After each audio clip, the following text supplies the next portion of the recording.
Hello students, good evening. मैं Amit Yadav, math faculty Chanakya प्रतियोगिता academy की तरफ से। बच्चों, जब से लॉकडाउन लगा हुआ है, कोरोना जैसी बीमारी आई और हम पढ़ाई से बहुत दूर होते चले गए, हमने देखा कि 5-6 महीने हमारे पढ़ाई में बहुत सी प्रॉब्लम आई। हम समझ नहीं पाए कि हमें क्या करना चाहिए। लेकिन इसी के साथ में आप देख रहे हैं कि अभी अभी हम पढ़ाई के लिए अभी भी तो स्कूल खुले नहीं है, हमारे पास कोई बेहतर विकल्प नहीं है कि हम पढ़ाई करें तो कैसे करें।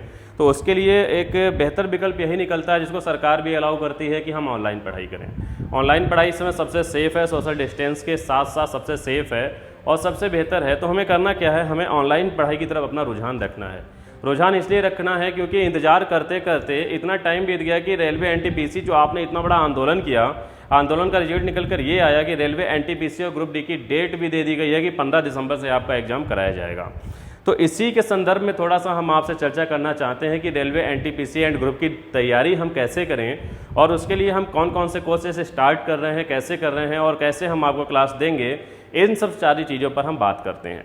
लाइव क्लास इस समय एक ऐसा बेहतर विकल्प है जिससे बेहतर विकल्प ऑफलाइन में भी नहीं है। आप देखते हैं कि ऑफलाइन में बहुत सारी दिक्कतें होती हैं। अगर मान लीजिए कि ऑफलाइन क्लासेस हमारी खुल भी गई और हमारे अंदर जो एक डर बैठा हुआ है बीमारी का, उसको हम कैसे दूर करेंगे। आप बगल में बैठे हुए हैं, आपके बगल में कोई लड़का बैठा है, वो मास्क नहीं लगाता है, आप कहते हैं मास्क लगाइए, वो कहता नहीं मेरी सांस फूल रही है, तो फिर आपको एक डर लगेगा, आप पढ़ाई नहीं कर पाएंगे।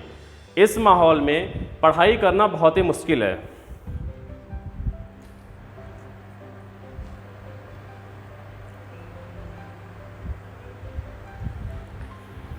तो उस माहौल को बनाने के लिए हम क्या करेंगे, पढ़ाई मुश्किल हो रही है उसके लिए हम ऑनलाइन करेंगे। अगर आपको फीलिंग नहीं आती है तो आप एक टेबल, एक मेज अपने घर के किसी भी साइड में रख लीजिए, आपको क्लास जैसी फीलिंग आने लगेगी। दूसरी चीज़, जो हमने एक यहाँ पर ऑनलाइन लर्निंग ऐप तैयार की है, उसमें आप जैसे क्लास में बोल के पूछते थे, बोल के पूछने का भी ऑप्शन दिया गया है। आप देखते हैं कि हमने इससे पहले एक वीडियो भी बनाई थी जिसमें बताया था कि कैसे आप अपना क्वेश्चन अपने टीचर से पूछ के बोल सकते हैं। लेकिन आज का हमारा मुद्दा ये है बच्चों, आज का मुद्दा सिर्फ railway NTPC and group D के बारे में है। तो हम आपको बताना चाहते हैं कि railway NTPC and group D के बारे में थोड़ी सी जानकारी। जैसे कि आप सिलेबस के बारे में तो जानते हैं कि अगर हम एनटीपीसी की बात करें तो मैथ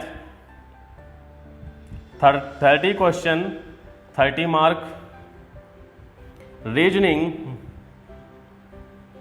30 क्वेश्चन 30 मार्क और जनरल अवेयरनेस एंड करंट, इसको अगर हम देखें तो ये हमारा 40 नंबर में आता है, 40 मार्क। बच्चों, टोटल इस हिसाब से अगर हम देखते हैं तो हमारे 100 क्वेश्चन होते हैं और 90 मिनट का हमको टाइम दिया जाता है, जिसमें 1/3 के रेशियो में माइनस मार्किंग होती है, निगेटिव मार्किंग होती है। नेगेटिव मार्किंग अगर हम देखें तो 1/3 के रूप में हमें देता है कि अगर हम 3 सवाल सही करते हैं, गलत करते हैं, तो हमारा बात बराबर हो जाती है। यानी कि नहीं, हम 3 गलत करते हैं, 1 सही करते हैं तो बात बराबर हो जाती है, क्योंकि वहाँ पर नेगेटिव मार्किंग लागू की जाती है। अब बच्चों, एक देखने वाली बात है, आप मेरी बात का यकीन करिएगा और अपने अंदर अपनी आत्मा से पूछिएगा कि हम कितना भी पढ़ लें तो क्या इस 40 में 40 करने का दावा कर सकते हैं? नहीं कर सकते हैं। जीए जनरल अवेयरनेस, इसकी जागरूकता जो होती है, इसको हम देखें तो 100% करने का दावा हम नहीं कर सकते। कर भी सकते हैं लेकिन 99% हम दावा नहीं कर सकते। लेकिन बच्चों, मैथ और रीजनिंग एक ऐसा पोर्शन है, ये स्कोर पोर्शन कहा जाता है। इसको स्कोरिंग पोर्शन इसीलिए हम कहते हैं क्योंकि सबसे ज़्यादा स्कोर बच्चा इसी में उठाता है। 30 नंबर का आता है और इसमें अगर हम बढ़िया मेहनत कर लें तो बच्चों 30 के 30 क्वेश्चन आसानी से किए जा सकते हैं, मैथ में भी और रीजनिंग में। फिर यहाँ से हम देखते हैं कि इसलिए हमें प्लानिंग क्या करनी है, किस सब्जेक्ट में प्लानिंग करनी है। हमें इन 2 पार्ट को बहुत मजबूत करना है, एक क्वेश्चन नहीं छोड़ना है, इस तरह से मजबूत करना है और इस वाले पार्ट में भी बेहतर तैयारी करनी है। लेकिन बेहतर तैयारी के बाद भी देखते हैं कि यहाँ वाले पार्ट में आप कम से कम करके आ पाते हैं, इतने ज़्यादा क्वेश्चन नहीं बना पाते हैं। लेकिन यहाँ अगर आप देखेंगे तो यहाँ आप 100 क्वेश्चन भी आराम से कर सकते हैं, यानी कि टोटल 60 में 60 कर सकते हैं। ये तो रहा रेलवे एनटीपीसी का। जरा ग्रुप डी का हम देखते हैं कि ग्रुप डी में क्या होता है।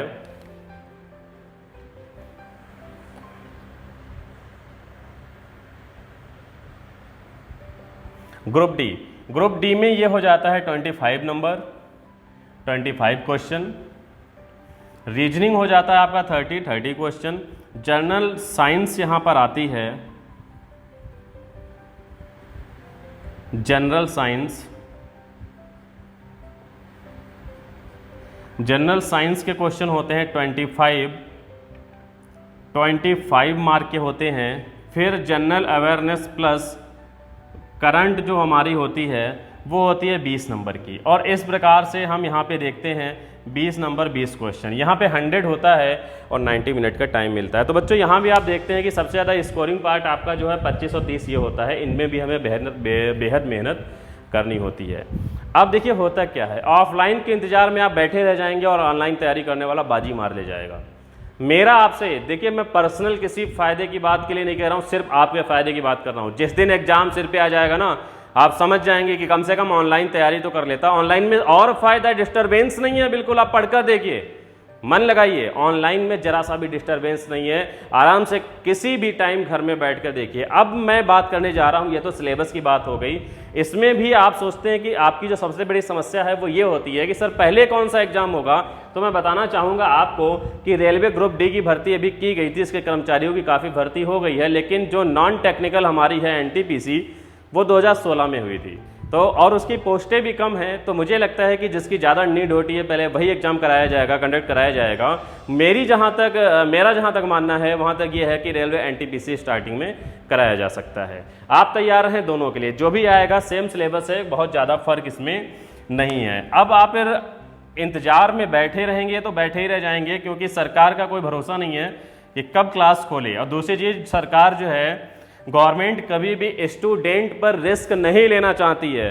हर मामले में गवर्नमेंट रिस्क ले लेती है, लेकिन स्टूडेंट के मामले में कभी रिस्क नहीं लेती है। इसलिए मैं अभी भी आपसे कहना चाहता हूं कि कुछ पता नहीं है कितना टाइम लग सकता है। हमें तो उम्मीद थी कि 14 मई को खुल जाएगा, 14 मई के बाद में आपने बोला कि सर जुलाई से खुल जाएगा, जुलाई के बाद 15 जुलाई हुआ, 15 जुलाई के बाद में 1 अगस्त हुआ, अगस्त के बाद में सितंबर हुआ। देखिए कितना बढ़ता जा रहा है। आप बिल्कुल धोखा मत खाइए, आपको जो प्लेटफॉर्म मिलता है आप घर पे बैठ के तैयारी करिए। अब तो आपको किराए के कमरे की टेंशन नहीं है, आपको कपड़ा नहीं धोना है, खाना नहीं बनाना है, सफाई नहीं करनी है, शॉपिंग करने नहीं जाना है, कोचिंग पढ़ने नहीं जाना है, टाइम ही टाइम है आपके पास। जरूरत है उस टाइम को लगन में बदलने की, यानी कि इस आपदा को अवसर में बदलने का प्रयास करिए, यही आपके लिए अवसर है। अब हम बात करते हैं मैथ के पोर्शन की कि मैथ का पोर्शन क्या होता है। बच्चों सबसे ज़्यादा जो डेंजर आप लोगों को लगता है सब्जेक्ट मैथ लगता है, खतरनाक लगता है, इसमें आपको लगता है कैसे करेंगे। मैं आपको विश्वास दिलाना चाहता हूं कि एक क्वेश्चन भी इस बोर्ड से बाहर का नहीं आने वाला है। सबसे पहले मैं समझा देता हूं कि क्या होता क्या है।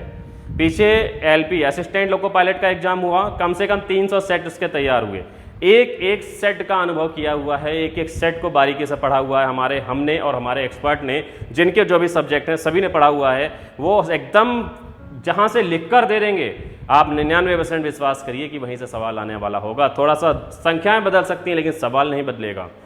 मैं बात करता हूं math NTPC and railway group D का। जिस दिन नोटिफिकेशन आया था उस दिन उन्होंने अपने नोटिफिकेशन में क्या सिलेबस दिया था, पहले मैं उसकी बात करता हूं। बच्चों ध्यान से देखिएगा, 1 नंबर पे उन्होंने लिखा अंक प्रणाली। अंक प्रणाली को हम नंबर सिस्टम भी कह सकते हैं। 2 लिखा बॉडमास। बॉडमास के अनुसार जो हम फ्रैक्शन सॉल्व करते हैं। 3 दशमलव, डेसिमल, 4 भिन्न, 5 एलसीएम एंड एचसीएफ, 6 अनुपात समानुपात, रेशियो एंड प्रोपोर्शन, 7 नंबर प्रतिशतता, परसेंटेज, 8 नंबर लाभ हानि मतलब प्रॉफिट एंड लॉस, 9 नंबर साधारण ब्याज सिंपल इंटरेस्ट, 10 नंबर चक्रवृद्धि ब्याज कंपाउंड इंटरेस्ट, 11 नंबर समय तथा कार्य टाइम तथा वर्क समय कार्य, 12 नंबर समय दूरी टाइम एंड डिस्टेंस, 13 नंबर बीज गणित अलजेब्रा, 14 नंबर क्षेत्रमिति। बच्चों क्षेत्रमिति यानी कि मेंसुरेशन, इसमें 3D और 2D दोनों आता है। इसमें आयतन और क्षेत्रफल दोनों आ जाता है, वॉल्यूम एंड एरिया यहाँ पे कवर हो जाता है। 15 कहा ज्यामिति, ज्योमेट्री। 16 कहा सांख्यिकी, स्टैटिक्स। 17 कहा त्रिकोणमिति। बच्चों ये 17 पोर्शन वो हैं जिसको रेलवे के बोर्ड ने अपने तरफ से नोटिफिकेशन में मेंशन किया था कि हम आपसे इन चैप्टरों का जिक्र करेंगे एग्जाम में। लेकिन बच्चों ये बात तो इन्होंने तब भी बोला था जब रेलवे असिस्टेंट लोको पायलट का एग्जाम हुआ था, पिछले एग्जाम हुए हैं, तब भी वो लगातार ऐसी बात बोलते आए हैं। लेकिन एग्जाम में क्या पाया गया, एग्जाम में कुछ और पोर्शन भी पाए गए। आप एग्जाम में बैठे होंगे तो अभी मैं जब चैप्टर के नाम लिख रहा हूँगा तो आप कहोगे नहीं सर आप सही कह रहे हैं, इनका भी जिक्र किया गया था। तो हम क्या चाहते हैं, बहुत से बच्चे कहते हैं कि सर जब इन्होंने नोटिफिकेशन में 17 चैप्टर दिया था तो हम 17 ही पढ़ेंगे। क्यों जब एग्जाम में अगर 18वें चैप्टर का क्वेश्चन आएगा तो जब हमारी आंसर की आएगी तब हम ऑब्जेक्शन करेंगे, ऑब्जेक्शन फॉर्म हम वहाँ पे फिल करेंगे और वहाँ पर हम क्लियरेंस देंगे, यानी कि वहाँ पे हम बिल्कुल साफ साफ कहेंगे सर आपने नहीं बताया था नोटिफिकेशन में कि इस चैप्टर से हम पूछेंगे। पीछे लोगों ने ऐसा किया लेकिन उसका कोई निराकरण नहीं हुआ, उसका कोई भी निराकरण नहीं हुआ। मैथ मतलब मैथ समझिए, 17 चैप्टर की बात आप मत करिए। अब मैं उन चैप्टरों की बात करता हूँ जिन्हें देखते ही आपने अगर एग्जाम दिया होगा तो आपको समझ में आ जाएगा कि हाँ सर ये भी चैप्टर आए थे। मैं 18 यहीं से ले लेता हूं, इन्होंने ज्यामिति कहा है, हम निर्देशांक ज्यामिति ले लेते हैं। निर्देशांक ज्यामिति, कोऑर्डिनेट ज्योमेट्री। 19 हम लेंगे औसत, 20 हम लेंगे आयु संबंधी प्रश्न, 21 नंबर हम लेंगे साझा पार्टनरशिप, 22 नंबर हम लेंगे घातांक तथा करणी, 23 नंबर हम लेंगे मिश्रण, 24 नंबर हम लेंगे धारा तथा नाव, धारा तथा नाव, बोट एंड स्टीम। 25 नंबर हम लेंगे रेलगाड़ी यानी कि ट्रेन। उन्होंने क्या किया हुआ है, रेलगाड़ी को यहाँ दिखा दिया हुआ है, समय तथा दूरी, टाइम एंड डिस्टेंस में ट्रेन का वर्णन कर देंगे, वो वहाँ पर सोचते हैं, लेकिन ऐसा नहीं है, हमें ट्रेन को भी पढ़ना है। अब 26 नंबर हम यहाँ पे मोस्ट इंपॉर्टेंट लेते हैं प्रायिकता, प्रोबेबिलिटी, जिसकी आपको बहुत ज़्यादा नीड होती है, आप कहते हो सर ये होना चाहिए। और 27 नंबर हम ले लेंगे पाइप तथा टंकी, पाइप तथा टंकी। इतने सारे चैप्टर मैं आपको पढ़ाऊंगा मैथ में। देखिए कहाँ तक उन्होंने जिक्र किया था, 17 तक। आप नोटिफिकेशन कहाँ पर जाइएगा, आप sarkarijail.com में जाइएगा, बैक में जाइएगा, गवर्नमेंट जॉब में करंट जॉब जो जहाँ पे दी होती है उसके बैक में जाइएगा, आप देखेंगे जनवरी में पीछे जब पहुँचेंगे तो आपको इसके बारे में मिलेगा। आप सिलेबस डाउनलोड करिएगा, आपको सिर्फ इन 17 चैप्टरों के बारे में बात की गई होगी और हमने यहाँ पे 27 चैप्टर लिए हैं। 10 चैप्टर मैंने अपनी तरफ से इसलिए बढ़ाए हैं ताकि आपको कोई भी सवाल में दिक्कत ना हो। इसलिए दिक्कत ना हो क्योंकि मैंने आपसे कहा कि स्कोरिंग पार्ट जो होता है बच्चों वो मैथ एंड रीजनिंग होता है, इसलिए हम कोई भी गलती करने वाले नहीं हैं। हम बहुत ध्यान से सभी चैप्टरों को पढ़ेंगे और ऐसा पढ़ेंगे कि एग्जाम में आएगा और हल कर कर ही आएंगे। बिल्कुल आप निश्चिंत रहें, एक एक क्वेश्चन मैं यहाँ खड़े होकर इस बात की जिम्मेदारी लेता हूँ, एक एक क्वेश्चन आपको यहाँ बोर्ड से दूंगा। जिस दिन आपका एग्जाम होगा आप क्वेश्चन उठाकर लेकर आइएगा और कहिएगा सर कि आपने इस चैप्टर को नहीं पढ़ाया और ये टाइप नहीं पढ़ाया, ये क्वेश्चन आपने नहीं पढ़ाया। रेलवे का एक क्वेश्चन भी नहीं भागेगा, आप टेंशन ना लें, बिल्कुल आप हमारे साथ तैयारी करें। हमारी एप्लीकेशन में आपको हैंड रेस की व्यवस्था दी जाती है, आप अपने सवाल को सीधे हमसे पूछ सकेंगे, ये भी एक बहुत अच्छी बात है। बच्चों मैं आपको बताना चाहूँगा, इतने क्वेश्चन के साथ आपको क्या एम बना के चलना है, क्या मकसद बना के चलना है कि हमें railway NTPC and group D में कितने क्वेश्चन करने हैं। 100 के 100 क्वेश्चन करने वालों को आप भूल जाइए। बहुत से लोग आपको निगेटिव बातें बताएंगे, कहेंगे यार ग्रुप डी तो मैं नहीं करता, ग्रुप डी, ऐसे लोग बातें करेंगे आपसे, कहते वो ऐसा दिखाना चाहेंगे कि वो ग्रुप डी के लेवल से बहुत ऊपर हैं। हकीकत तो यही है बच्चों, उनकी हैसियत नहीं है ग्रुप डी की एग्जाम को क्वालिफाई करने का। अगर इतना अगर आप जिगरा रखते हैं ना तो पहले आप रेलवे ग्रुप डी के एग्जाम को क्वालिफाई करिए, फाइनल में जाइए। जिस दिन आपका ज्वाइनिंग लेटर हाथ में आए, ज्वाइनिंग लेटर लेके ऐसे फाड़ के कहिए कि नहीं करनी रेलवे ग्रुप डी की नौकरी, उस दिन हम समझेंगे कि आपकी हैसियत है। वो आप सिर्फ बच्चों को बरगलाने का काम करते हैं, किसी भी व्यक्ति की बातों में ना आए, नौकरी आपको लेनी है। और एक बात मैं आपसे कहना चाहता हूं, सभी से कहना चाहता हूं, कि एकदम लग जाओ तैयारी में, एकदम लग जाओ। अभी तक हम देख रहे हैं कि हमारे पास सिर्फ 75 दिन का समय है, यानी कि हम देखें तो 2.5 से 3 महीने का समय है हमारे पास, क्योंकि किसी का एग्जाम स्टार्ट में होगा तो किसी को बहुत लास्ट में होगा। 3 महीना में अगर हम मान लेते हैं, 80 दिन वैसे है, अगर 80 दिन हम मान लेते हैं बच्चों, 60 साल की ज़िंदगी बनाने के लिए अगर 80 दिन का त्याग देना है ना, तो मैं तो कहता हूँ हंस के दीजिए, खुशी खुशी दीजिए। क्या पहना है मत देखिए, क्या खाया है मत देखिए, घर ही में कोने में बैठ के तैयारी करना है। आप बिल्कुल तैयारी करिए। और एक बात याद रखिए, बहुत से लोग क्या करते हैं, भगवान भरोसे बैठे रहते हैं। बेटा भगवान आपके भरोसे बैठा रहता है, आप मत बैठिए उसके भरोसे।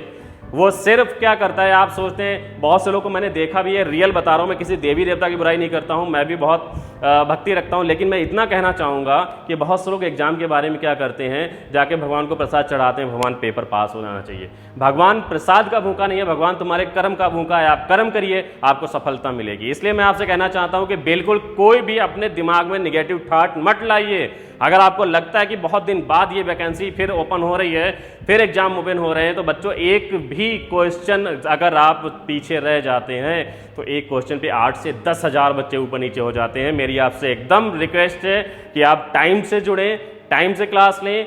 कल हम आपको बताने वाले हैं कि हमारा किस टाइम से बैच स्टार्ट होने वाला है, कितने टाइम चलेगा, कितने घंटे चलेगा, सारी बातें आपको मेंशन की जाएंगी। ये रहा आपका सिलेबस जो मैंने एक्स्ट्रा बताया है, और मैं एक एक क्वेश्चन, एक एक टाइप, एक एक सवाल आपको ऐसा दूंगा जो एग्जाम में डायरेक्टली मिलेगा। आप मुझसे पूछ सकते हैं कि सर ये सवाल आपने नहीं कराया था। ये मैं जिम्मेदारी लेकर कहता हूं कि railway NTPC and group D में आपका क्वालिफाई मैं कराऊंगा, बस आप मेरे साथ चलते रहिए। और दूसरी चीज़ आप याद रखिएगा, मैंने आपसे कहा कि कितना हम प्लान करेंगे, कितने क्वेश्चन करने हैं। बच्चों 100 क्वेश्चन कोई नहीं करता है, और 100 क्वेश्चन करने का प्लान भी मत करना। जिस दिन आप करेंगे उस दिन आप फेल हो जाएंगे। आप एक प्लान ये रखिएगा कि प्री में मुझे 65 से 70 क्वेश्चन करना है, 65 to 70, तब कहीं आप 60 पे जाके टिकेंगे। और 60 क्वेश्चन अगर सही गलत तो छूना ही नहीं है, क्योंकि यहाँ नॉर्मलाइजेशन होता है। नॉर्मलाइजेशन प्रक्रिया को आप अगर नहीं समझ रहे हैं तो मैं बताना चाहूँगा कि नॉर्मलाइजेशन एक ऐसा सिस्टम है बच्चों, 300 सेट पेपर तैयार किए जाते हैं। एक दिन में 3 शिफ्ट में होते हैं, और 90 दिन 100 दिन तक पेपर चलता है, तो यानी कि 300 शिफ्ट हो गई। अब एक शिफ्ट में अगर पेपर हो गया तो सभी बच्चों को एक जैसा मिला, उतार चढ़ाव नहीं है। जब 300 पेपर डिजाइन किए जाएंगे तो जायज़ सी बात है, कोई पेपर बहुत ही इजी हो जाएगा, कोई बहुत ही हार्ड हो जाएगा। तो वहाँ पर आपको ये देखने की ज़रूरत है कि जिसको इजी मिला वो तो बहुत ज़्यादा क्वेश्चन कर सकता है, जिसको हार्ड मिला वो कम करेगा। तो वहाँ पे हार्ड क्वेश्चन और इजी क्वेश्चन के बीच में नॉर्मलाइजेशन किया जाता है कि हार्ड क्वेश्चन भी सही करने वाले को नंबर ज़्यादा दिए जाते हैं। और एक चीज़ और देखा जाता है, कितने अटैम्प्ट किए हैं उसमें कितना कॉन्फिडेंस से सही है, उस बात का नॉर्मलाइजेशन होता है। बच्चे 60 क्वेश्चन जिस दिन आप करके आ जाइएगा ना, उस दिन मैं दावा करता हूँ आपका जो स्कोर आएगा 75-80 के आसपास आएगा। 60 क्वेश्चन करोगे और 75-80 क्वेश्चन आपके सही माने जाएंगे, और इतना आपको स्कोर दिया जाएगा। रेलवे ग्रुप डी के एग्जाम में पिछली बार क्या हुआ था, हमने देखा था एक बच्चे का 148 नंबर था। किस बात का 148 मिला? जब एग्जाम 100 का था, उसे मिला नॉर्मलाइजेशन, उसकी मेहनत का फल मिला, उसके कॉन्फिडेंस का फल मिला। मैं ज़्यादा कुछ नहीं कहना चाहूँगा, ज़्यादा कहने और करने में फ़र्क होता है, इसलिए मैं यहाँ करके दिखाऊंगा। बस आप हमारे साथ जुड़िए, और आपसे बस यही रिक्वेस्ट करता हूँ कि तैयारी में लग जाइए, लग जाइए और लग जाइए। मान लिया तो फेल, और ठान लिया तो निकल जाएंगे, आप पास हो जाएंगे। बिल्कुल एकदम इंतजार मत करिए समय का, एक एक दिन कम होता जा रहा है। 15 दिसंबर में हम 14 तारीख से अपनी क्लास स्टार्ट करने जा रहे हैं, रेगुलर क्लास स्टार्ट करेंगे। क्लास के बारे में अब मैं बताना चाहता हूं कि क्लास में हम आपको क्या क्या देंगे। बच्चों पहली चीज, क्लास में हम आपको सबसे पहले हर सब्जेक्ट का स्टडी मटेरियल देंगे। स्टडी मटेरियल देने के बाद में जो चैप्टर आपको जिस दिन पढ़ाया जाएगा, खत्म हो जाएगा, उस दिन उस चैप्टर का आपको स्टडी मटेरियल भी दे दिया जाएगा, और एक टेस्ट पेपर भी दे दिया जाएगा, जो कि ऑनलाइन जैसा आप एनटीपीसी रेलवे में देते हैं वैसा ऑनलाइन होगा। उतना ही टाइम होगा, उसी के अकॉर्डिंग क्वेश्चन होंगे, और आपका कितना मार्क बन रहा है प्लस माइनस सब मिला के वो आपको दे दिया जाएगा। आप अपना तुरंत देख लेंगे आप कितना करने में सक्षम हैं। इसके बाद एक वीकली मॉक टेस्ट होगा पूरे 100 क्वेश्चन का, उसमें भी ऑनलाइन होगा, सीबीटी बेस पे होगा, जैसे कि एग्जाम सीबीटी बेस पे होता है। वैसे हम एक तो मैंने आपसे कहा कि चैप्टर वाइज टेस्ट, चैप्टर खत्म होने के बाद फिर एक टेस्ट मॉक टेस्ट शनिवार को पूरे 100 नंबर का, जितना एक पेपर होता है। इसके बाद में एक जो टेस्ट हम लेंगे वो कॉम्बाइंड चैप्टर वाइज टेस्ट लेंगे, यानी कि हमने लगा कि 4 चैप्टर मैंने करा दिए हैं, तो 4 चैप्टर को कॉम्बाइंड करके जरा मैं एक बार पूछ लूँ बच्चे कितना पीछे तक सीख रहे हैं, तो वो होगा 15 दिन में एक बार। ठीक है, इसके साथ में आपको स्टार्टिंग में कुछ डेमो के लिए दिए जाएंगे, ऑनलाइन टेस्ट आप करके देखते हैं, और हमारी डेमो क्लास कल होने वाली है, आप डेमो क्लास में भी जरूर जुड़ें। मुझे लगता है जितनी जानकारी मैंने दी है एक स्टूडेंट के लिए इनफ है, बस ज़रूरत है उसको समझने की। ठीक है, तो आज इसी के साथ में इस प्रोग्राम को हम खत्म करते हैं, कल मिलते हैं डेमो की क्लास में। ओके बच्चों।